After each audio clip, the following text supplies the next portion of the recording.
Hello friends, welcome to my YouTube channel CSE tutorials. Operating system की इस series में यहाँ पर आज हम बात करेंगे टाइप्स ऑफ ऑपरेटिंग सिस्टम। जैसे कि आपको पता है कि कंप्यूटर टीचर वैकेंसी के लिए हमने सिलेबस यहाँ पे स्टार्ट कर दिया है, जिसमें हम पहले यहाँ पे सबसे पहले हम बात कर रहे हैं यहाँ पर ऑपरेटिंग सिस्टम के बारे में। ठीक है, मैं साथ में और भी जो पैरेलल सीरीज़ हैं जैसे DBMS है, नेटवर्किंग है, प्रोग्रामिंग है, ये सारी पैरेलली स्टार्ट करने वाला हूँ। अभी हम ऑपरेटिंग सिस्टम बात कर रहे हैं जिसकी ये थर्ड वीडियो है। इससे पहले हम 2 वीडियो यहाँ पे अपलोड कर चुके हैं। अगर आपने अभी तक वो नहीं देखा है तो आप चैनल की प्लेलिस्ट में जा कर के इस सीरीज़ को, जो कि ऑपरेटिंग सिस्टम के नाम से है, इसको यहाँ पर एक्सेस कर लीजिए, क्योंकि अभी हम इसको कंप्लीट यहाँ पर डिस्कस करेंगे। चलिए इस वीडियो को स्टार्ट करते हैं, जिसमें हम बात करेंगे यहाँ पर types of operating system. Okay, इससे पहले मैं अपने बारे में बताना चाहता हूँ। मेरा नाम हेमंत कुमार मीना है और मैंने यहाँ पर कंप्यूटर साइंस में NIT जयपुर से बीटेक किया हुआ है और अभी मैं as a IA Rajasthan government DOITC में वर्क कर रहा हूँ। ठीक है, बात करें हम टाइप्स ऑफ ऑपरेटिंग सिस्टम। हम ये देख चुके हैं कि ऑपरेटिंग सिस्टम क्या होता है। ठीक है, ये हम डिस्कस कर चुके हैं। इससे पहले वाले वीडियोज़ को आप देख लीजिए, जिसमें 2 वीडियो मैं अपलोड कर चुका हूँ। ठीक है, अब हम बात करते हैं कि ऑपरेटिंग सिस्टम के टाइप्स कितने होते हैं। ठीक है, ऐसे तो देखा जाए तो ऑपरेटिंग सिस्टम के कई टाइप्स होते हैं, काफ़ी टाइप्स होते हैं, but here we will discuss only some of the important type. ठीक है, some of the important type of operating system. ठीक है, जो कौन कौन से टाइप हैं जिनको हम यहाँ पर डिस्कस करने वाले हैं। जो पहला होगा यहाँ पे बैच ऑपरेटिंग सिस्टम, सेकंड है time sharing operating system, distributed operating system, multi processing operating system, real time operating system, जिसको RTOS भी बोलते हैं, रियल टाइम ऑपरेटिंग सिस्टम। इसमें 2 हैं, इसको 2 कैटेगरी में डिवाइड किया गया है, सॉफ्ट रियल टाइम सिस्टम और hard real time operating system. ठीक है, इनको यहाँ पर हम 1 बाय 1 डिस्कस करेंगे थोड़ा डिटेल में, मतलब कि इनके बारे में जानेंगे कि बैच ऑपरेटिंग सिस्टम क्या होता है, टाइम शेयरिंग ऑपरेटिंग सिस्टम क्या होता है, एंड सो ऑन। ठीक है, स्टार्ट करते हैं पहले से, जो कि है बैच ऑपरेटिंग सिस्टम। सबसे पहले आता है यहाँ पे बैच ऑपरेटिंग सिस्टम, जो कि सबसे पहले का ऑपरेटिंग सिस्टम है। ये ऑलमोस्ट 90s का ऑपरेटिंग सिस्टम है। बैच ऑपरेटिंग सिस्टम, जो ये ऑपरेटिंग सिस्टम्स हैं, इनके नाम से ही जनरली आपको आइडिया लग जाता है। ठीक है, जैसे टाइम शेयरिंग है, बैच ऑपरेटिंग सिस्टम है, तो अभी हम जब डिस्कस करेंगे तो आपको पता चल जाएगा कि इनके नाम में ही बेसिकली इनका काम छुपा हुआ है। ठीक है, जैसा इनका नाम है उसी तरीके से यहाँ पर वर्क करते हैं। ठीक है, अब जैसे हम पहले को बात कर रहे हैं बैच ऑपरेटिंग सिस्टम। ठीक है, अब बैच ऑपरेटिंग सिस्टम, जैसे बैच यहाँ पे वर्ड आ गया, तो बैच आपने पढ़ा होगा। जैसे हम जनरली जैसे कोचिंग्स की बात करें, इंस्टीट्यूट की बात करें, तो वहाँ पर बैच क्रिएट किए जाते हैं। ठीक है, बैचेज क्रिएट किए जाते हैं, तो यहाँ पर भी सेम वही लॉजिक है, यहाँ पे बैच क्रिएट किए जाते हैं। ठीक है, अब बैच किसके क्रिएट किए जाते हैं? जॉब्स के बैच यहाँ पे क्रिएट किए जाते हैं। तो हम इसको समझते हैं, तब आपको समझ आएगा कि इसका नाम बैच ऑपरेटिंग सिस्टम क्यों रखा हुआ है। ठीक है, in batch operating system each user prepare his job and submit it to the operator. ठीक है, the operator then make batches of those jobs based on same task and the batches are then processed 1 by 1 based on first come first serve basis। ठीक है, basically batch operating system में क्या होता है, जैसे कि हम एक बार हमने डिस्कस किया, मैं इसको समझाता हूँ। बेसिकली बैच ऑपरेटिंग सिस्टम में क्या होता है, इसको हम एक एग्जांपल से समझेंगे। ठीक है, तो ये बैच ऑपरेटिंग सिस्टम का एग्जांपल है यहाँ पे। ठीक है, अब क्या होता है, जैसे काफ़ी सारे यूजर्स हैं, लेट्स से उनके पास जॉब्स हैं, अपने अपने टास्क हैं एग्जीक्यूट करवाने के लिए। टास्क रैंडमली कोई भी टास्क हो सकता है, कैसा भी टास्क हो सकता है। ठीक है, तो जैसे सपोज यहाँ पर 4 यूजर्स आए। ठीक है, 4 डिफरेंट यूजर हैं और चारों के पास 4 टास्क हैं, जॉब है, जिनको एग्जीक्यूट करवाना है। ठीक है, तो सबसे पहला प्रोसेस क्या होगा, यहाँ पे यूजर है जो प्रिपेयर करेगा एक जॉब, मतलब एक टास्क लाएगा कि ये टास्क है, इसका ये इनपुट होगा, जी भाई ये मुझे काम करना है, ये एग्जीक्यूट करवाना है, ये टास्क करना है। ठीक है, यूजर लाएगा अपना टास्क और उसको क्या करेगा, वो ऑपरेटर, बेसिकली जहाँ पे ऑपरेटर बैठा होता है सिस्टम पे, उसको सबमिट करवा देगा कि ये टास्क है मेरा, इसको एग्जीक्यूट करवाना है। ठीक है, तो जैसे लेट्स से यूजर 1 है, वो आएगा ऑपरेटर को अपना टास्क सबमिट कर देगा। इस तरीके से यूजर 2 आएगा, यूजर 3 और यूजर 4, जितने भी यूजर होंगे वो सारे अपने अपने टास्क, अपनी अपनी जो भी जॉब है, उसको ऑपरेटर्स को सबमिट करवा देंगे विद इनपुट डेटा, कि ये मेरा इनपुट डेटा है और मुझे ये टास्क परफॉर्म करना है, दैट्स इट। ठीक है, अब ऑपरेटर को वो सबमिट करवा देंगे, तो अब ऑपरेटर क्या करेगा कि उसको काफ़ी सारे टास्क आ गया उसके पास, ठीक है। अब उन टास्क में हो सकता है लेट से उसके पास 4 टास्क आए, ठीक है। तो हो सकता है कि ये 2 टास्क एक टाइप के हों और ये 2 टास्क एक टाइप के हों, ठीक है, ठीक है। हो सकता है चारों अलग अलग टाइप के हो। तो अब ऑपरेटर क्या करेगा, सेकंड ऑपरेटर का टास्क क्या है यहाँ पे, ऑपरेटर क्या करेगा, उन जॉब्स को कलेक्ट करेगा और उनको बैचेज में डिवाइड करेगा। बैचेज का मतलब क्या है कि सेम टास्क हैं, मतलब जो सेम टाइप के टास्क हैं, ठीक है, जो सिमिलर टास्क हैं उनके बैच क्रिएट कर देगा। लेट से इसके पास 4 टास्क आए, तो लेट से इनमें के 1 और 3 नाम का है, 1 और 3 नाम का है, ये एक टास्क, एक सेम टास्क है, मतलब कि सिमिलर तरीके से एग्जीक्यूट होंगे तो उनका एक बैच बना देगा। और लेट से 2 और 4 नंबर का है, वो सेम टाइप के हैं तो उनके वो 2 बैच बना, अलग अलग बैच बना देगा। तो अब ये बैच बन गया जिसमें 2 जॉब हैं जो कि सेम टाइप की हैं, और इस तरीके से दूसरा बैच बना दिया जिसमें 2 जॉब हैं जो सेम टाइप की हैं, ठीक है। तो बेसिकली जो जॉब्स आएंगी उनको वो बैच में क्रिएट कर देगा ऑपरेटर, ठीक है। अब यहाँ पे बैच बना दिए इसने, ठीक है। अब फिर वो बैच है जो कंप्यूटर को प्रोसेस करने के लिए सबमिट किए जाएंगे। Batches are process through computer. तो अब बैचेज यहाँ पे क्रिएट किए जाएंगे। लेट से उसके पास 4 जॉब आई थी, बट उसने उनमें से 3 बैच या 2 बैच बना दिए सिमिलर टाइप के, ठीक है। तो फिर बैचेज को ये कंप्यूटर 1 बाय 1 एक्सेस करेगा। हमने भी डिस्कस किया था कि batches are executed based on first come first serve basis, मतलब कि जो पहले आया था उसको पहले यहाँ पे एग्जीक्यूट किया जाएगा और जो बाद में आया उसको बाद में एग्जीक्यूट किया जाएगा, ठीक है। तो ये था यहाँ पर बैच ऑपरेटिंग सिस्टम। अब आपको समझ आएगा कि बैच ऑपरेटिंग सिस्टम इसका नाम क्यों रखा है, क्योंकि सबसे पहले जॉब्स आती हैं, जॉब को ऑपरेटर को सबमिट करते हैं, ऑपरेटर उनको बैच में डिवाइड करता है। बैच का मतलब सिमिलर टाइप के टास्क होते हैं, उनका एक बैच बना दिया जाता है, ठीक है। तो इस तरीके से फिर बैचेज को first come first serve basis पे एक्सेस किया जाता है, एग्जीक्यूट किया जाता है। ये होता है बैच ऑपरेटिंग सिस्टम, ठीक है। सो अब इसके एडवांटेज क्या हैं और डिसएडवांटेज क्या हैं, ठीक है। अगर पहले के टाइम में सबसे पहले बैच ऑपरेटिंग सिस्टम आया था तो इसके एडवांटेज अब देखें तो ये क्या करेगा, it reduce the setup time bye preparing batch of similar type. जैसे लेट से मैंने बताया था 4 जॉब आई थी, ठीक है। लेट से 2 जॉब हैं जो एक टाइप की हैं और ये 2 जॉब हैं जो एक टाइप की है। तो लेट से चारों को अगर वो सिंपल एग्जीक्यूट करेगा बिना बैच बनाए तो इसको एग्जीक्यूट करेगा। जब दूसरी जॉब है जो दूसरी टाइप की, लेट से उसके लिए सेटअप होगा, वो वापस से प्रिपेयर करना पड़ेगा।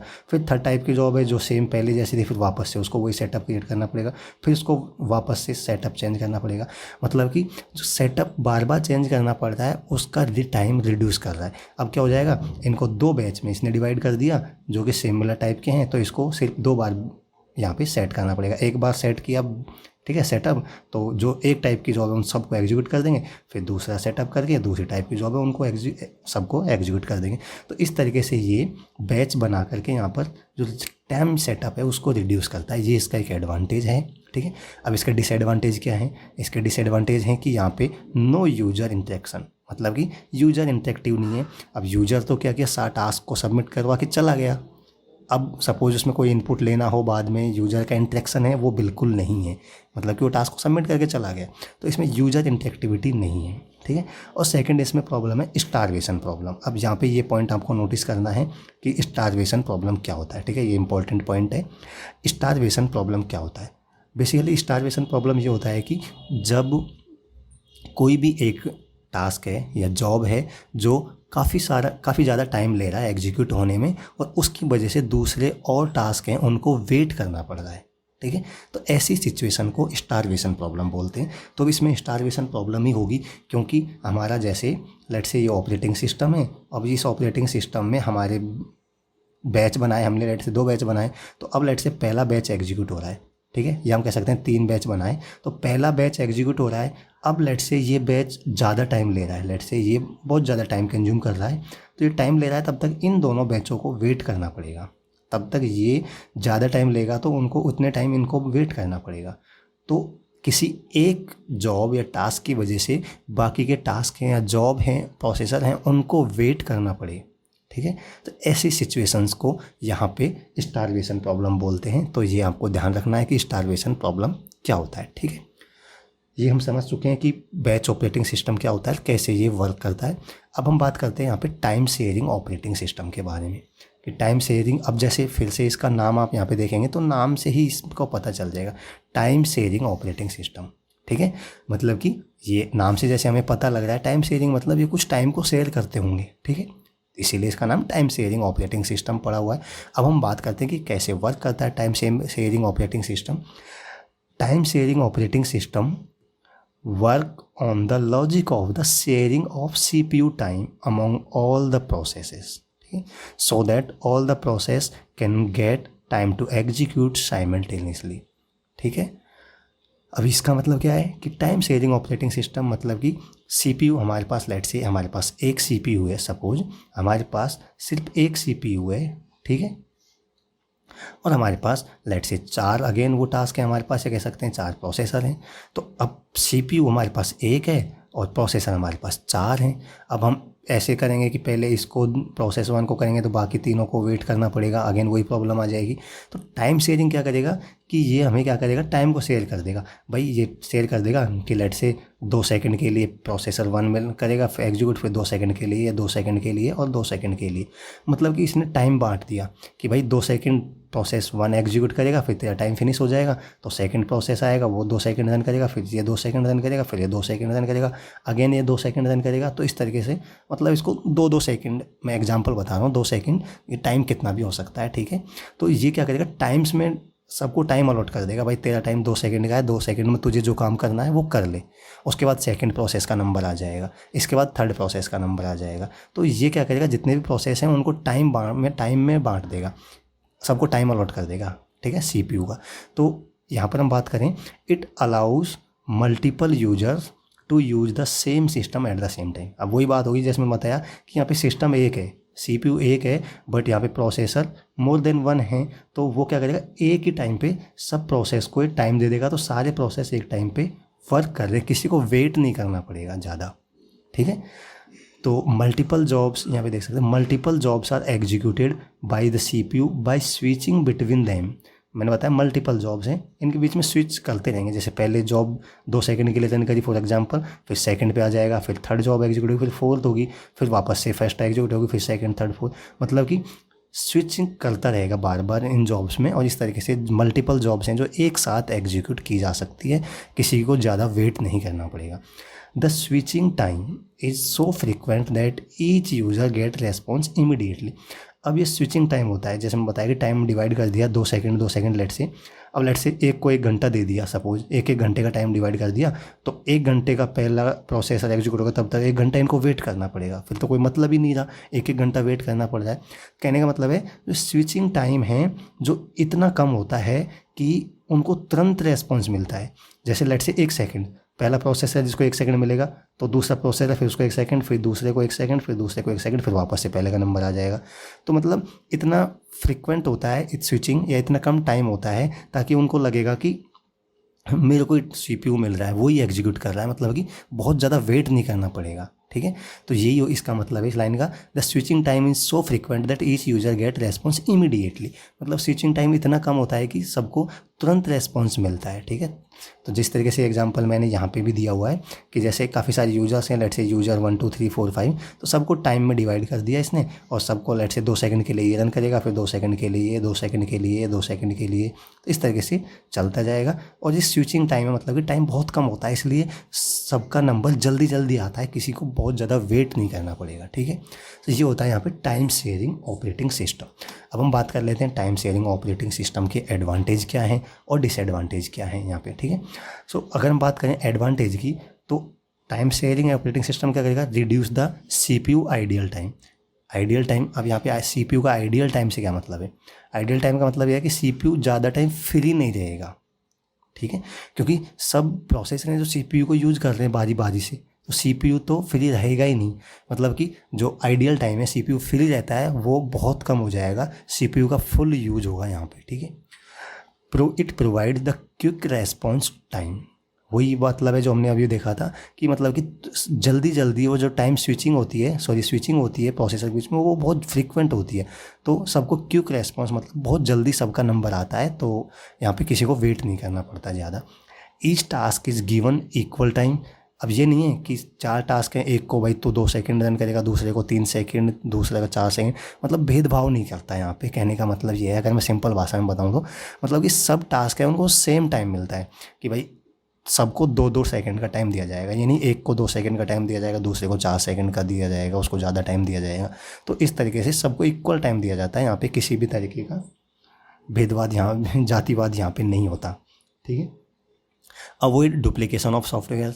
अब इसका मतलब क्या है कि अवॉइड डुप्लीकेशन ऑफ सॉफ्टवेयर मतलब कि क्या है, जैसे हमने बताया था कि एक सीपीयू हमारे पास है और 4 प्रोसेसर हैं, तो एक सीपीयू से काम चल रहा है, चारों को बार बार ये टाइम्स के एग्जीक्यूट कर रहा है। अगर 4 प्रोसेसर हैं तो सबको 4 सीपीयू लाना पड़ते, तब 4 प्रोसेसर, ठीक है। तो ये मतलब सॉफ्टवेयर्स को डुप्लीकेशन मतलब एक ही तरीके का सॉफ्टवेयर को बार बार 4 टाइप के लगाने से मतलब नहीं है। जब एक ही प्रोसेसर उनको एक ही सीपीयू उनको रन करवा पा रहा है, मतलब कि हमें डुप्लीकेट सॉफ्टवेयर्स नहीं लगाने पड़ेंगे ज़्यादा। अब इसके डिसएडवांटेज की हम बात करें कि इसके डिसएडवांटेज क्या है। इसके डिसएडवांटेज हैं मेनली डाटा कम्युनिकेशन मतलब कि जैसे हमने बताया था कि यहाँ पे 4 प्रोसेसर हैं सीपीयू को जिसको एग्जीक्यूट करना है, तो अब इनके बीच में अगर हमें डेटा कम्युनिकेट करना है एक दूसरे के बीच में, तो ये डेटा कम्युनिकेशन यहाँ पे इसकी प्रॉब्लम आएगी, ठीक है। दूसरा है security issue of user data. जैसे 4 प्रोसेसर मैंने बताए थे, 4 यूज़र आए, लेट से 4 प्रोसेसर हैं, तो अब ये टाइम शेयरिंग मतलब इनको 2-2 सेकंड का टाइम दे रहा है, तो अब यहाँ पे डेटा सिक्योरिटी का इशू आता है। क्योंकि मतलब ये है कि जो चारों प्रोसेसर हैं इनका डेटा एक दूसरे में शेयर तो नहीं हो रहा है कि भाई प्रोसेसर 1 2 3 4 हैं कि भाई इसका डेटा इसको एक्सेस कर पा रहा है, एक दूसरे का डेटा को एक्सेस तो नहीं कर पा रहे हैं। तो इसका क्वेश्चन यहाँ पे राइज होता है कि इसमें डेटा सिक्योरिटी का थोड़ा प्रॉब्लम होता है, तो ये इसका डिसएडवांटेज हम बोल सकते हैं। और अगेन वही प्रॉब्लम ऑफ रिलायबिलिटी की यहाँ पे प्रॉब्लम आती है, ठीक है। नेक्स्ट बात करें हम जो है यहाँ पे डिस्ट्रीब्यूटेड ऑपरेटिंग सिस्टम। अब इसके नाम से भी यहाँ पे पता चलेगा, यहाँ पे डिस्ट्रीब्यूटेड ऑपरेटिंग सिस्टम आपको पता है कि अगर एक बार आप ढंग से पढ़ लेंगे तो आपको इसमें बहुत ज़्यादा रटने वाली चीज़ नहीं है, आप एक बार समझ आ जाएगा तो रटना नहीं पड़ेगा।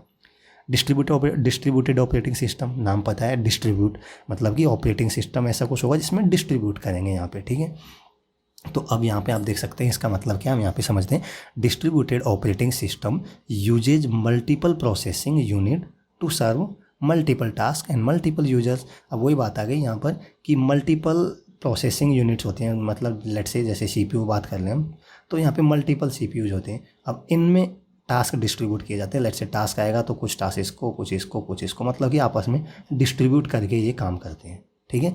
तो यहाँ पर यही बोल रहा है distributed operating system uses multiple processing unit to serve multiple task और मल्टीपल यूजर्स, ठीक है। Job are distributed among the various processing unit. जैसे मैंने बताया था, लेट से 3 मशीन है, मतलब 3 सीपीयू है मान लो, तो जो भी जॉब आएंगे, लेट से 6 जॉब आए तो ये 2-2 इनको सबको डिवाइड कर दिया जाएगा, डिस्ट्रीब्यूट कर दिया जाएगा। तो यहाँ पे जल्दी प्रोसेस हमारा हो जाएगा, टास्क जल्दी से एग्जीक्यूट हो जाएंगे, प्रोसेसिंग जल्दी होगी।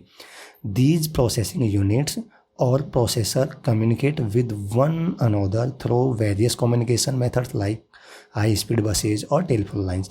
अब ये बोल रहा है जैसे ये लेट से 3 मशीन है यहाँ पे, मशीन ए, मशीन बी और मशीन सी, तो अब इनमें डिस्ट्रीब्यूट किया गया है टास्क, तो वो इनमें दोनों में, इन तीनों में एक दूसरे में कम्युनिकेशन तो होना चाहिए ना, ये तीनों कनेक्टेड होते हैं। तो ये तीनों आप देख सकते हैं एक नेटवर्क से कनेक्टेड होते हैं तीनों, ठीक है। यहाँ पे देख सकते हैं ये कनेक्टेड होते हैं, इनमें कम्युनिकेशन होता है, एक दूसरे से कम्युनिकेट कर सकते हैं through speed buses, high speed buses और टेलीफोन लाइंस, इनके द्वारा कनेक्टेड होते हैं ताकि ये एक दूसरे से कम्युनिकेट कर सकें, ठीक। These are referred as loosely coupled और डिस्ट्रीब्यूटेड सिस्टम। इसका मतलब ये जो मशीन्स हैं इनको हम बोलते हैं लूजली कपल्ड या डिस्ट्रीब्यूटेड सिस्टम, ठीक है। मतलब कि सिस्टम्स डिस्ट्रीब्यूट है, ठीक है, तो इनको डिस्ट्रीब्यूटेड सिस्टम बोलते हैं।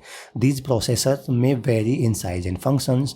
अब ये ज़रूरी नहीं है यहाँ पे जैसे 3 मशीन है, लेट से मशीन ए, मशीन बी और मशीन सी, तो ये ज़रूरी नहीं है कि तीनों सेम टाइप की हो, मतलब सेम फंक्शन हो, सेम साइज हो, ऐसा ज़रूरी नहीं है। हो सकता है मशीन 1 की कैपेसिटी ज़्यादा है, मशीन 2 की कैपेसिटी कम है और मशीन 3 की कैपेसिटी ज़्यादा है, ठीक है। तो सबके फंक्शंस भी अलग अलग हो सकते हैं, उनकी साइज़ मतलब इनकी कैपेसिटी, प्रोसेसिंग स्पीड वगैरह सब अलग अलग हो सकती है, ज़रूरी नहीं है सबकी सेम हो, ठीक है। The processors are called sites, nodes, computers. तो यहाँ पे ये अलग अलग टर्म्स हैं, साइट्स हो गए, नोड्स हो गए, कंप्यूटर्स हो गए। तो जो ये मशीन्स हैं अलग अलग, इनको जो अलग, जैसे नेटवर्क में लेट से 3 मशीन्स हैं, तो 3 इनको मशीन्स जो भी कनेक्टेड हैं एक दूसरे से उनको हम साइट्स बोल सकते हैं, नोड्स भी बोलते हैं, कंप्यूटर्स बोलते हैं। ये अलग अलग टर्म्स हैं जिनसे इनको नाम लेके बोल सकते हैं। साइट्स भी इनको बोल सकते हैं, जब 3 मशीन है तो इनको हम बोल सकते हैं साइट्स। नोड्स मतलब 3 नोड्स हैं, कंप्यूटर्स मतलब 3 कंप्यूटर्स, सिस्टम्स मतलब 3 सिस्टम्स हैं, ठीक है। तो ये अलग अलग नाम से बात करें हम डिस्ट्रीब्यूटेड ऑपरेटिंग सिस्टम के एडवांटेज की, तो यहाँ पे बात करें एडवांटेज की तो आप देख सकते हैं resources are shared and competition speed is very high. हमने बताया था कि यहाँ पे 3 मशीन है लेट से, तो तीनों मिल के काम कर रहे हैं, शेयर कर रहे हैं, ठीक है, टास्क जो भी जॉब आ रहे हैं उनको शेयर कर रहे हैं, मतलब कि तीनों मिल के काम कर रहे हैं, तो जो कंपटीशन स्पीड है वो यहाँ पे हाई हो जाएगी, ठीक है। All system are entirely independent, so the failure of one do not affect the another one, ठीक है। तो यहाँ पे ये है जैसे 3 मशीन है, जैसे ये मशीन 1 है, ये मशीन 2 है, मशीन 3 है, तीनों एक दूसरे से इंडिपेंडेंट भी हैं, ठीक है। मान ले ये सिस्टम ख़राब हो गया सपोज, तो कोई दिक्कत नहीं है, 2 सिस्टम है वो दोनों आपस में काम कर लेंगे, ठीक है। मतलब कि एक सिस्टम अगर ख़राब भी हो जाता है तो वो बाकी के सिस्टम पे इफ़ेक्ट नहीं डालेगा, ठीक है। Delay in processing is reduce, अब वही हो गया, मतलब कि प्रोसेसिंग कंपटीशन हाई होगा, स्पीड हाई होगी, तो जो प्रोसेसिंग करने का टाइम है, डिले है, वो बहुत कम हो जाएगा, जल्दी जल्दी प्रोसेसिंग हो जाएगी, ठीक है। Reduce the load on main system, main host, जो ये लेट से 3 सिस्टम है, इनको होस्ट सिस्टम होगा एक, तो उसके ऊपर से लोड कम कर देगा, क्योंकि बाकी के सिस्टम्स हैं उनमें टास्क है जो डिवाइड हो जाएगा एक तरीके से, जो मेन सिस्टम है होस्ट सिस्टम उस पर लोड कम हो जाएगा, ठीक है। डिसएडवांटेज इसका क्या है कि the failure of host system will stop the whole execution. Host system मतलब क्या है, जैसे ये 3 डिवाइसेस कनेक्टेड हैं लेट से, और एक ये डिवाइस है मेन डिवाइस जिसको हम कह सकते हैं होस्ट डिवाइस, ठीक है। ये इनको होस्ट कर रहा है एक तरीके, तो सपोज ये इनको मैनेज कर रहा है, तो ये सिस्टम ही ख़राब हो गया सपोज, तो ये बाकी के काम कैसे करेंगे। तो ये यहाँ पे इसका डिसएडवांटेज है कि अगर होस्ट सिस्टम जो मेन सिस्टम है जो बाकी तीनों को मैनेज कर रहा है वही ख़राब हो जाएगा, तो हमारा पूरा सिस्टम है वो रुक जाएगा, एग्जीक्यूशन रुक जाएगा, ये इसका डिसएडवांटेज है। And they are very expense and complex, of course इसका ये डिसएडवांटेज मान सकते हैं, बिकॉज ये सेटअप है जो काफ़ी एक्सपेंसिव हो सकता है, जो नोड्स हैं मतलब सिस्टम है उसको सेट करना एक्सपेंसिव हो सकता है, कॉम्प्लेक्स हो सकता है, तो ये भी इसका एक डिसएडवांटेज हो जाएगा। नेक्स्ट हम बात करें मल्टी प्रोसेसिंग ऑपरेटिंग सिस्टम। अब आपने देखा जितने टाइप के ऑपरेटिंग सिस्टम है सब में उनके नाम से ही पता चल रहा है, देखते मल्टी प्रोसेसिंग ऑपरेटिंग सिस्टम। अब इसका मतलब क्या है, मल्टी प्रोसेसिंग मतलब कि इसमें प्रोसेसिंग यूनिट्स हैं जो मल्टीपल प्रोसेसिंग यूनिट्स हो सकती हैं, ठीक है। जैसे in multi processing there are more than one processors are present which process more than one process at the same time, it enhance the throughput of the system. अब इसका मतलब क्या है कि मल्टी प्रोसेसिंग मतलब कि जैसे CPU है सपोज, उसमें एक प्रोसेसर है, तो प्रोसेसर एक ही है तो वो उसी की कैपेसिटी के अकॉर्डिंग प्रोसेस करेगा। लेट्स से हमारी जो CPU इसमें मोर देन 1 CPU हो सकते हैं, मतलब कि प्रोसेसिंग यूनिट्स ज़्यादा हो सकती हैं, let's say 1 2 3 4 and so n number of processing units हो सकती हैं। तो जब प्रोसेसिंग यूनिट्स बढ़ गई, ठीक है, CPU ज़्यादा आ गए तो प्रोसेसिंग यूनिट्स ज़्यादा हो गई, तो सिंपल सी बात है स्पीड भी फास्ट हो जाएगी यहाँ पे, ठीक है। ये हमारा सपोज मेन मेमोरी है, यहाँ पे इनपुट दे गए, पहले एक ही हमारे पास CPU होता था तो वो एक ही काम करता था, अब लेट से मल्टीपल प्रोसेसिंग यूनिट्स भी इसमें हो सकती हैं। यहाँ पे प्रोसेसिंग यूनिट्स का मतलब CPU होता है, ठीक है। तो यहाँ पे मल्टीपल यूनिट्स हो जाएंगी तो इनपुट्स आएगा, वो टास्क आएंगे, उनको मल्टीपल यूनिट्स एग्जीक्यूट करेंगे तो जल्दी हो जाएगा और जल्दी आउटपुट आएगा यहाँ पे, ठीक है। तो लेट से मतलब पहले एक यूनिट थी लेट से प्रोसेसिंग यूनिट, तो वो लेट से 1 मिनट में एक प्रोसेस एग्जीक्यूट कर पाती थी, तो अब 4 यूनिट आ गई लेट से, तो वो यहाँ पे एक साथ में 4 टास्क को एग्जीक्यूट कर सकती हैं एक साथ में। तो वो यहाँ पे देख सकते हैं टर्म्स आया it enhance the throughput of the system, तो ये थ्रूपुट को बढ़ाता है, वही मतलब है। यहाँ पे मैंने टर्म यहाँ पे अलग से बता दिए, इसको आप नोट कर सकते हैं, वो थ्रूपुट क्या होता है, ठीक है, इंपॉर्टेंट है। सो थ्रूपुट क्या होता है मैंने बताया भैया, throughput is a measure of how many units of information A system can process in A given amount of time. मैंने एग्जांपल बताया था, जैसे लेट से 1 मिनट में एक प्रोसेसर है तो मान ले वो एक टास्क को एग्जीक्यूट कर पा रहा है, तो उसका थ्रूपुट क्या हो गया 1, मतलब कि गिवन टाइम में, कोई भी गिवन टाइम हो सकता है, उसमें कितने number of units information process कर पा रहा है, तो वो उसका थ्रूपुट हो जाएगा, ठीक है। सो थ्रूपुट इंक्रीज हो जाएगा, लेट से आपको प्रोसेसिंग यूनिट ज़्यादा हो जाएंगी तो ज़्यादा प्रोसेसिंग होगी, तो थ्रूपुट है जो आउटपुट है वो ज़्यादा हो जाएगा, ठीक है। अब बात करें यहाँ पर रियल टाइम ऑपरेटिंग सिस्टम, ये भी इम्पोर्टेंट है यहाँ पे, ठीक है। रियल टाइम ऑपरेटिंग सिस्टम जो कि आई थिंक लास्ट टाइप है यहाँ पे हमारा। अब रियल टाइम इसके नाम से पता चल रहा है, अगेन देखो रियल टाइम मतलब कि ये रियल टाइम पे वर्क करता है, रियल टाइम एप्लीकेशंस होते हैं वहाँ पे काम होता है। अब रियल टाइम एप्लीकेशंस क्या है अभी देखेंगे यहाँ पे, real time operating systems, these system are mainly used in real time system. अब रियल टाइम सिस्टम आपको पता होगा, जैसे यहाँ पे फ़्लाइट्स वगैरह हैं, इनमें काम आता है। यहाँ पे कोई भी हेल्थ केयर यूनिट होती है, ठीक है, वो जो रियल टाइम पे मॉनिटरिंग करते हैं। जैसे यहाँ पे आईसीयू में देख सकते हैं कि रियल टाइम पे मॉनिटरिंग चलती है, ठीक है, जहाँ पे 1 सेकंड का भी डिले नहीं हो सकता, रियल टाइम पे वर्क करती हैं। तो वो उन सिस्टम्स में यहाँ पे रियल टाइम ऑपरेटिंग सिस्टम का यूज करते हैं। The time interval which is needed to process and respond to input is very less. जैसे मैंने एग्जांपल दिया यहाँ पे हेल्थ केयर यूनिट का, लेट से आईसीयू में कोई है यहाँ पे पेशेंट लेट से, तो उसको मॉनिटरिंग कर रहा है जो सिस्टम, वो यहाँ पे रियल टाइम पे मॉनिटर, मतलब हर सेकंड पे वो मॉनिटरिंग करेगा।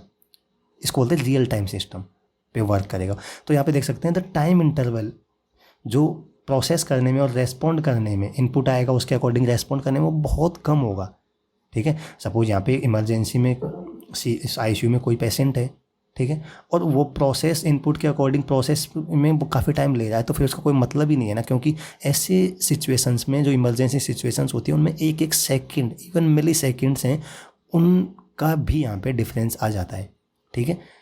तो यहाँ पे रियल टाइम सिस्टम, इन्हीं ऐसे केसेस में यहाँ पे रियल टाइम सिस्टम का यूज़ किया जाता है। तो यहाँ पे द टाइम इंटरवल है जो बहुत जो इनपुट के अकॉर्डिंग जो रेस्पॉन्ड करता है सिस्टम, वो बहुत कम होगा, तुरंत रियल टाइम पे रेस्पॉन्ड करता है वो। The time interval is known as response time. अब वही टाइम मतलब कि इनपुट्स पे कितने जल्दी कितने टाइम में रेस्पॉन्ड कर पा रहा है, उसको हम रेस्पॉन्स टाइम भी बोलते हैं। कितने टाइम में कितने जल्दी वो रेस्पॉन्स कर पा रहा है। अब ये रियल टाइम ऑपरेटिंग सिस्टम है, तो इसका टाइप में ये 2 टाइप में डिवाइड किया गया है। पहला हो जाएगा यहाँ पे हार्ड रियल टाइम सिस्टम, और सेकंड हो जाएगा soft real time system.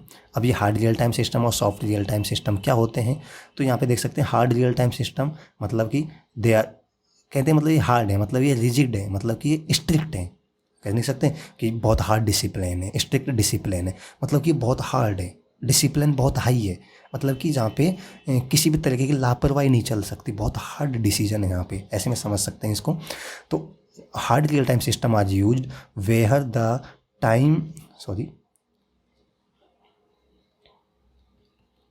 Hard real time system, मतलब मेरा मार्कर था जो हैंग हो गया, the hard real time system constraint and conditions are very rigid where the smallest or the shortest delay is not accepted। मैंने बताया था hard real time system को ऐसे समझ सकते हैं, यहाँ पे बहुत हार्ड स्ट्रिक्ट वो होता है, यहाँ पे डिसिप्लिन, थोड़ा सा भी डिले यहाँ पे एक्सेप्ट नहीं है। अब आप आईसीयू में कोई पेशेंट है और लेट से वो डिले कर रहा है प्रोसेसिंग होने में, तो उसका क्या मतलब हुआ, एक सेकंड का फ़र्क पड़ जाता है, पेशेंट मर जाएगा तो फिर उसका क्या मतलब हुआ, जान चली जाएगी किसी भी इंसान की।